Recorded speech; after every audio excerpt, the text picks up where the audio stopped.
When we've got a lot of anxious thinking, it's like we're all shaken up, like the snow globe. But when you just leave your thinking alone, it settles. Not all thoughts are true.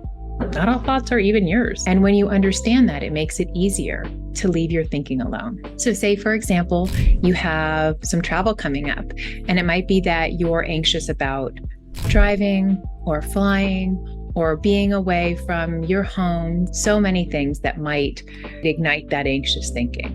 But you know that your thinking is off base when it comes to travel.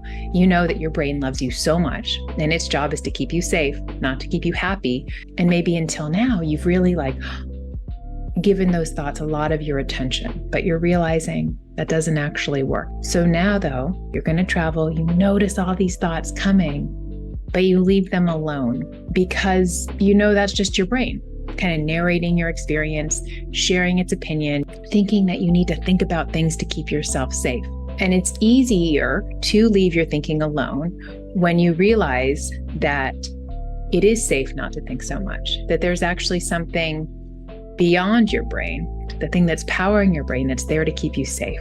You are made of wisdom, just as we all are, just as this plant is, that there's this wisdom and common sense that's built into you, that if anything happens, future you will know how to handle it. So you're like, well, why would I ruminate or worry about this now? Because one, it's unnecessary. And if anything happens, future me will handle it. And in a way also, it will get handled for me because we have access to moment by moment wisdom at the precise moment we need it and not a moment before.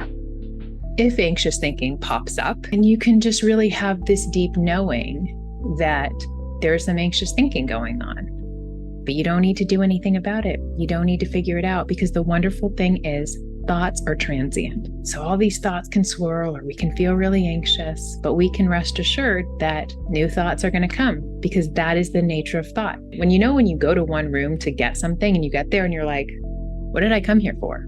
Because that thought flew out of your mind, and that can happen, whether it's about travel, a work presentation, anything. That thought can come, and without you doing anything, it will be replaced by a new thought. Anxiety can build up into this frantic point, and you just notice it. And when we accept something, even if we don't like it, we experience it with more ease, and it flows more easily. It's so exciting that kind of the moment you just accept it and you get present, the next thing you look, you're like, oh, my mind's not as loud, but you didn't do anything.